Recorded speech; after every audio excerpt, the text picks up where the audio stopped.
নমস্কার বন্ধুরা, প্রার্থনার সংসার আপনাদেরকে অনেক অনেক স্বাগত। তো সবাই কেমন আছেন? আশা করি ভালো আছেন, আর আমিও ভালো আছি। তো চলুন, আমি একটা নতুন রেসিপি নিয়ে এসেছি। এটা হচ্ছে খয়রা মাছ। তো বড়ি দিয়ে, বেগুন দিয়ে, সর্ষে বাটা দিয়ে খয়রা মাছটা করেছি। তো এই মাছটা অসাধারণ টেস্টি মাছ, ভীষণ ভালো লাগে।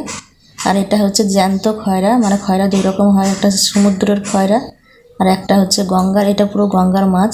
এই যে দেখতেই পাচ্ছেন মাছটা, পুরো জ্যান্ত মাছ এটা। আর এখানে না কিছু কিছু ইলিশ মাছের বাচ্চাগুলো পায়েল আছে, এটা খয়রা মাছ বলে বিক্রি করছে, কিন্তু এটা ছোট ছোট ইলিশ মাছ ধরে বিক্রি করে দেয় ওরা। তো যাই হোক, মাছটাকে এখন ভালোভাবে আমি বেছে নেব। এখানে 500 গ্রাম মাছ আছে।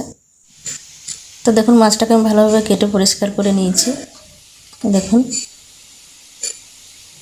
তো মাছটার ভেতরে কানকোগুলো যা ছিল আমি সব ফেলে দিয়ে পরিষ্কার করে দিয়েছি। দেখুন, এই দেখুন। তো আমি প্রত্যেকটা মাছই এভাবে পরিষ্কার করে ধুয়ে নিয়েছি, কেটে নিয়েছি। তখন আমি আর একটা মাছ দেখিয়ে দিচ্ছি আপনাদেরকে, এই দেখুন। তো চলুন, মাছটা এখন রান্না করব।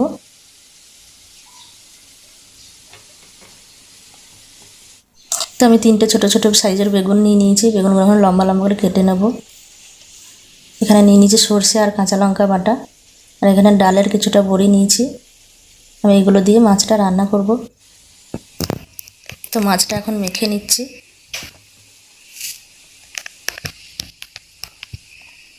তো আমি সর্ষে কাঁচা লঙ্কাটা দিয়ে দিলাম, হলুদ দিয়ে দিলাম, আর নুন দিয়ে দিলাম। এখন দেবো কাঁচা সর্ষের তেল, একসাথে ভালোভাবে মেখে নেব।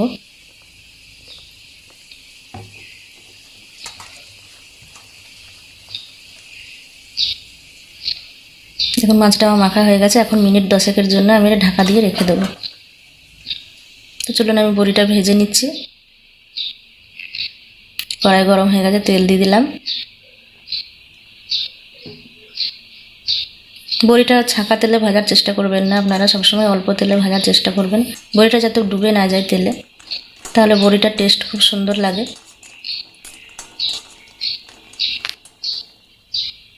তো বড়িগুলো এইভাবে আমি লালচে লালচে করে ভেজে নেব। দেখুন, বড়িগুলো আমার ভাজা হয়ে গেছে।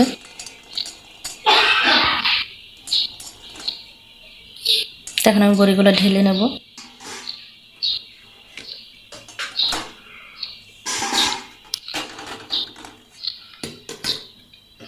তো আবার আমি কড়াইতে তেল দিয়ে দেবো। আমি কিছুটা তেল আমি মাছের সাথে মেখে রেখেছি যেহেতু, তবে আমি কিছুটা তেল দিয়ে দিলাম, আর দিয়ে দিলাম কালো জিরা ফোড়ন। দেখুন, 10 মিনিট পরে আমি মাছটা খুলে নিলাম। এখন আমি মাছটা দিয়ে দেবো।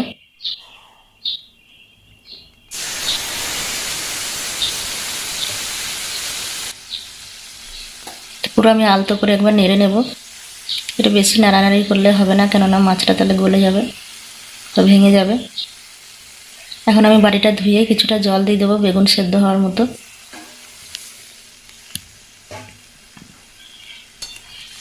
তো আবার আমি আলতো করে একটু নেড়ে নিচ্ছি, দিয়ে আমি ঢাকা দিয়ে দেবো।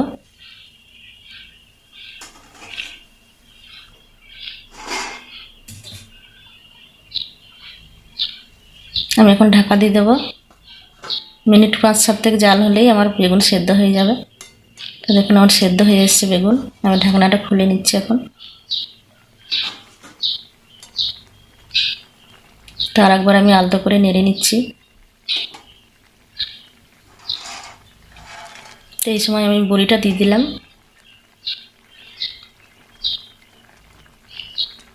তো বড়িটাও আমার সেদ্ধ হয়ে যাবে।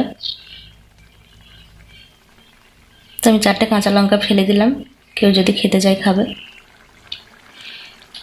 তো দেখুন, ঝোলটা আমার পুরো মাখা মাখা হয়ে এসছে। তো রান্নাটা আমার হয়ে গেছে। এখন আমি গ্যাসটা বন্ধ করে দেবো। তো এখন আমি ঢেলে নেব তরকারিটা।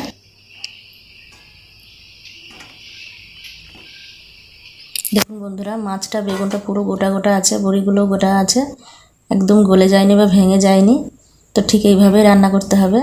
আর নামিয়ে কিছুটা কাঁচা তেল দিয়ে দিতে হবে, তেলের গন্ধটাই ভীষণ ভালো লাগে। আপনারা যারা তেল কম খাবেন তারা একটু কম ইউজ করতে পারেন। তো দেখুন বন্ধুরা, ঝোলটা আমার রেডি। দেখুন কালারটা কত সুন্দর হয়েছে দেখুন। তো টাটা বন্ধুরা, ভিডিওটা ভালো লাগলে অবশ্যই একটু লাইক করবেন, কমেন্ট করবেন আর আমার চ্যানেলটা সাবস্ক্রাইব করে দেবেন। সবাই ভালো থাকবেন।